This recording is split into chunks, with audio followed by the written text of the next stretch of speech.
வந்தது தெரியும் போவது எங்கே வாசல் நமக்கே தெரியாது.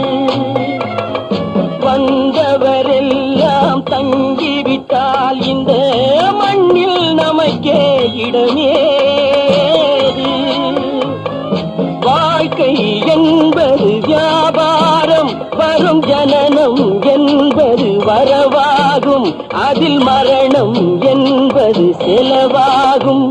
போனால் போகட்டும் போடா, போனால் போகட்டும் போடா.